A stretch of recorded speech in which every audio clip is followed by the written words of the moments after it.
মানবাধিকারের শিক্ষা নেব আমরা নবীন অধিকারের যাত্রাপথে আনব সুদিন। মানবাধিকারের শিক্ষা নেব আমরা নবীন।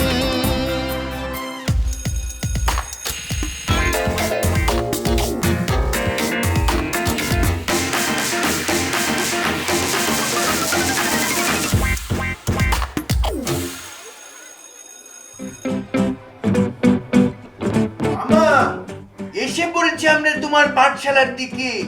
মানবাধিকারের অনুচ্ছেদগুলো চাই শিখে এই ফাঁকে। এসো এসো, দেরি না করে বসে আছি জবাব দিতে, মনে যা প্রশ্ন ধরে। শিখতে এসেছি মামা, শেখার অনেক ইচ্ছা। এইবার বলো দেখি আমাদের মানবাধিকারের কি ইচ্ছা? গল্প নয়, সত্যি শেখা দরকার। মানবাধিকার দেয় সবাইকে শিক্ষা লাভের অধিকার। শিক্ষা, সংস্কৃতি সব অধিকার পাবে সকল জাতি।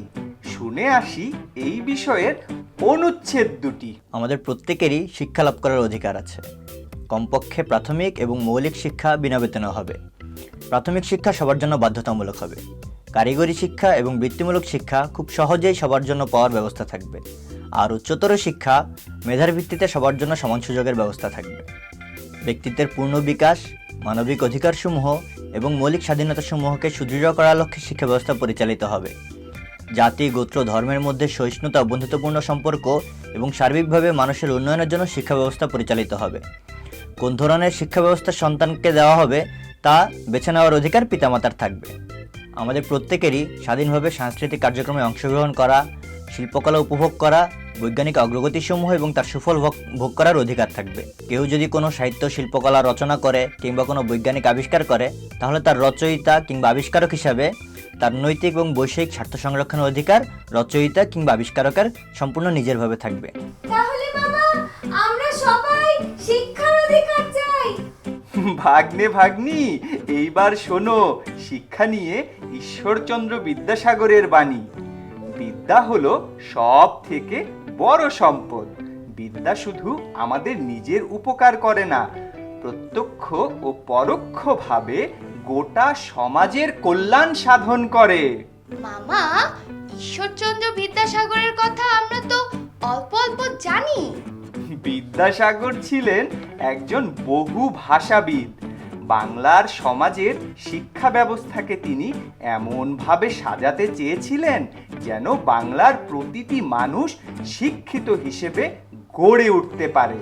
দেশের মানুষকে আধুনিক শিক্ষায় শিক্ষিত করতে ঈশ্বরচন্দ্র বিদ্যাসাগর অগ্রণী ভূমিকা পালন করেছেন।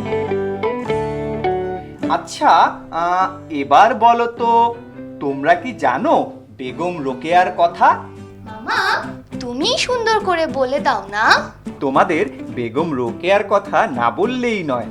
ভারতীয় উপমহাদেশে নারীরা যেন শিক্ষার সুযোগ পায়, তাদের মেধাকে কাজে লাগিয়ে জ্ঞান বিজ্ঞানের সকল শাখায় যেন অবদান রাখতে পারে, তার জন্য বেগম রোকেয়া নিরলস পরিশ্রম করেছেন।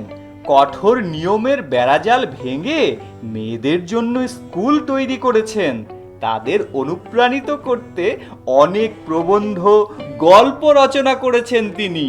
ঘরে ঘরে চাই শিক্ষার আলো, সবাই মিলে চালো।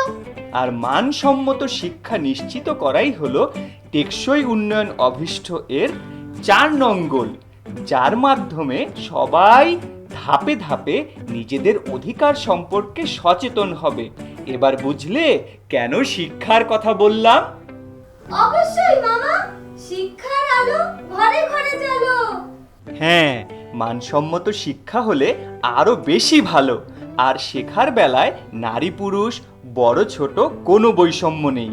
এবার বলো তো তোমরা, এটা কোন টেকসই উন্নয়ন অভিষ্টের সাথে মিলে?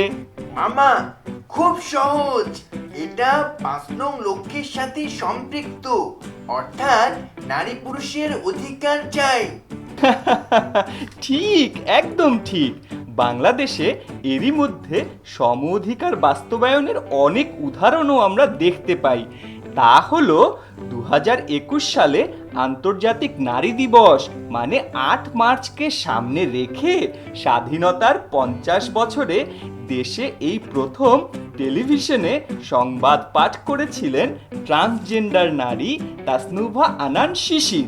অর্থাৎ এই লক্ষ্য পূর্ণ বাস্তবায়নে আমরা এগিয়ে চলেছি। সবাই পাবে সমান অধিকার। সবার সাথে বন্ধু হব। সম্মান করব সব সংস্কৃতি। তাহলে গড়ে উঠবে একটা শান্তিপূর্ণ জাতি।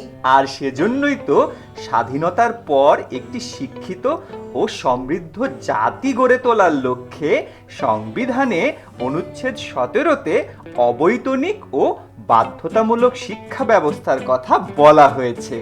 তার সাথে অনুচ্ছেদ 23-এ সাংস্কৃতিক ঐতিহ্য, শিল্পকলা সংরক্ষণ, উন্নয়ন ও সকলের অংশগ্রহণের সুযোগ লাভের বিষয়টিও অন্তর্ভুক্ত করা হয়েছে। আর কি জানলাম আমরা বলো তো? কোনো লেখা, রচনা কিংবা বৈজ্ঞানিক আবিষ্কার রচয়িতা বা আবিষ্কারকের আছে সেটির স্বার্থ সংরক্ষণের অধিকার। ঠিক বলেছ চম্পা। তাহলে বলো তো এটা কোন টেকসই উন্নয়ন গোলের সাথে সম্পৃক্ত? ভুলে গেছি মামা, বলো দেখি আরেকবার। আচ্ছা, তাহলে সবাই শোনো, ভুলে গেলে কিন্তু চলবে না। এটি 9 নং গোলে উদ্ভাবনকে উৎসাহিত করার সাথে সম্পৃক্ত। স্বার্থ সংরক্ষণের অধিকার মানুষকে আরো বেশি আবিষ্কার এবং উদ্ভাবনের প্রতি আগ্রহী করে তুলবে। তোমাদের বয়স যখন 18 পার হবে, আস্তে আস্তে তোমাদের মানসিক পরিপক্কতা আসবে। তোমরাও গঠন করতে পারবে শিল্প কারখানা এবং উদ্ভাবন করতে পারবে নতুন কিছু। বুঝতে পেরেছি মামা, আর বলবো না। 27টা অনুচ্ছেদ শিখে ফেলেছো, রয়েছে বাকি 3। আসবো শিখতে আবার, কি মজা, নাচিতা দিন দিন দিন দিন। চলো চলো চলো চলো চলো। ভালো থেকো, আবার দেখা হবে। বাড়িতে